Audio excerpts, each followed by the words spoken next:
Curiga Brigadir J dibunuh di perjalanan, kuasa hukum minta Komnas HAM usut rute Magelang, Jakarta. Pun tindak pidana ini diduga terjadi pada tanggal 8 Juli 2022 sekira atau antara pukul 10 pagi hari sampai dengan pukul 17.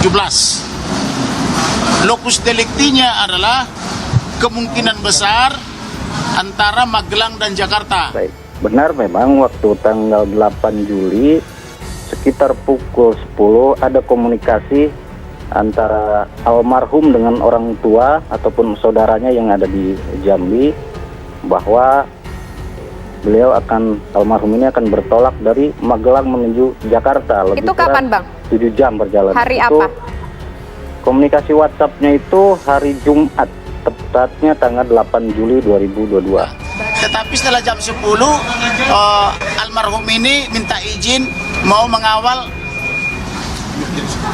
atasannya atau komandan atau siapapun itu yang dikawal harus balik ke Jakarta dengan asumsi perjalanan 7 jam. Jadi artinya 7 jam ini jangan ada telepon-telepon dulu. Jam 10 itu berarti di Magelang? Jam 10 pagi itu di Magelang. Setelah ada tanda kematian di pukul 17 itu, HP dari si almarhum ini notifikasi ataupun dilihat terakhir di WhatsApp itu 17:06. Jadi ada spare waktu 6 menit.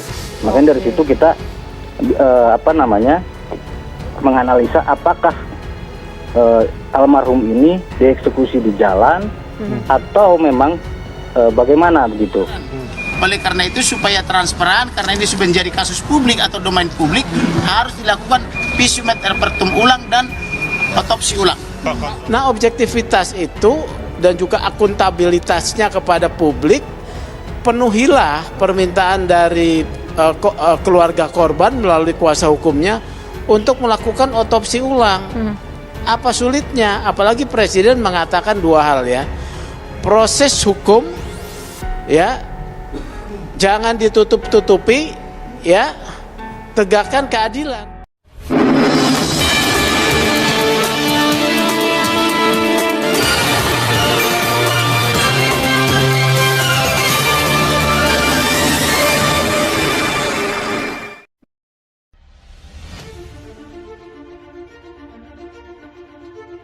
Kuasa hukum keluarga Brigadir J, Kamarudin Simanjuntak, meminta Komisi Nasional Hak Asasi Manusia dan tim khusus Polri yang menangani kasus ini untuk melakukan pengusutan di sepanjang rute perjalanan kliennya saat mengawal Kadif Propam Polri Irjen Pol Verdi Sambo dari Magelang hingga ke Jakarta. Permintaan tersebut jelas Kamarudin perlu dilakukan lantaran pihaknya merasa ada sesuatu upaya tindak pidana pembunuhan yang direncanakan di sepanjang perjalanan menuju Jakarta itu. Kami minta karena ada dugaan kecurigaan kita, ada dugaan tindak pidana pembunuhan berencana dilakukan antara perjalanan Magelang-Jakarta. Nah, kenapa kita curiga?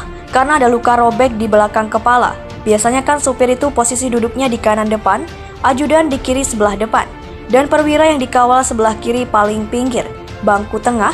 Biasanya seperti itu posisinya kan? Kata Kamarudin saat dihubungi posko.id.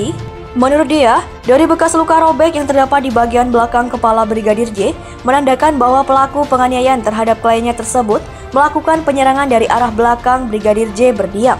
Nah, kenapa ini ada luka robek di bagian belakang? Berarti pelakunya dari belakang, kan gitu? Oleh karena itu, perlu juga diusut juga di perjalanan mereka dari Magelang ke Jakarta. Terus usut juga pembicaraan mereka selama perjalanan itu.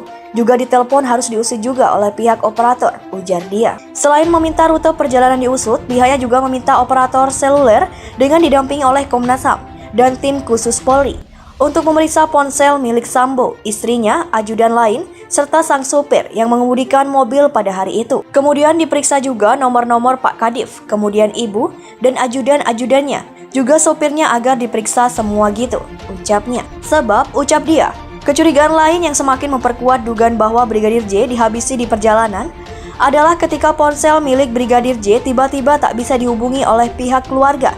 Padahal, ungkapnya, Brigadir J sempat berkomunikasi dengan sang ibu sebelum insiden mengerikan itu terjadi. Karena kan korban ini sempat telepon sama ibunya di jam 10 pagi. Dia bilang lagi di Magelang.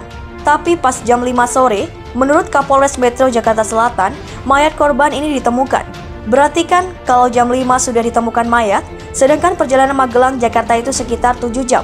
Berarti ada kemungkinan pembantaian itu dilakukan di jalan, tutur dia. Hasil olah TKP di rumah Verdi Sambo berubah-ubah dari keterangan sebelumnya. Kasus penembakan Brigadir Yosua di kediaman Kadif Propam Irjen Pol Verdi Sambo kian menjadi misteri. Pasalnya, banyak keterangan yang berubah usai tim Satgas menjalankan tugasnya, salah satunya jumlah amunisi ketika melakukan olah TKP.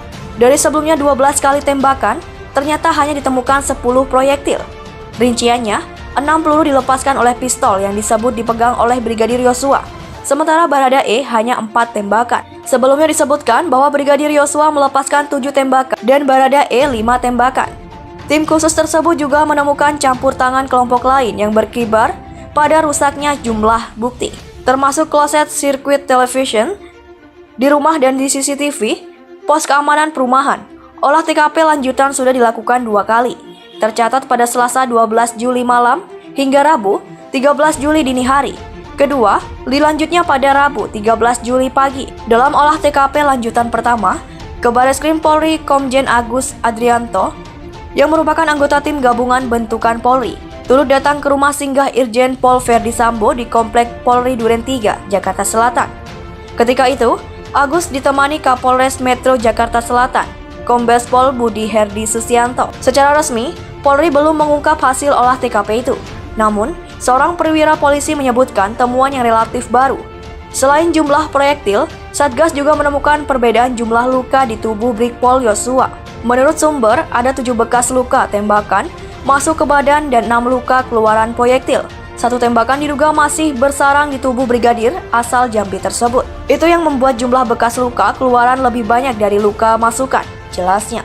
Untuk luka-luka di wajah, khususnya mata kanan dan jari tangan yang terluka hingga hampir terputus, dipastikan merupakan luka akibat ricochet atau pantulan pecahan peluru. Misalnya, proyektil peluru yang mengenai bahu kemudian pecah. Pecahan proyektil itulah yang mengenai area mata, tuturnya. Karena luka itu membekas terlihat seperti garis, muncul spekulasi adanya sayatan. Temuan itu tentu berbeda dengan yang diungkapkan secara resmi oleh Polri pada Senin 11 Juli. Di awal, Polri menyatakan bahwa Baradae melepaskan 4 tembakan. Menukil dari sumber Jawa Pos menyebut bahwa hal itu masih didalami. Ini masih sementara, ungkapnya. Diakui sumber tersebut, barang bukti di lapangan memang minim. Misalnya, CCTV dan ponsel milik Brigpol Yosua. 2 alat bukti itu belum berhasil diperoleh, sebab dekoder CCTV di rumah Sambo sudah diganti. Sementara itu, ponsel Yosua diduga diamankan oleh pihak lain. Saya tidak tahu persisnya di mana dekoder aslinya, ungkapnya.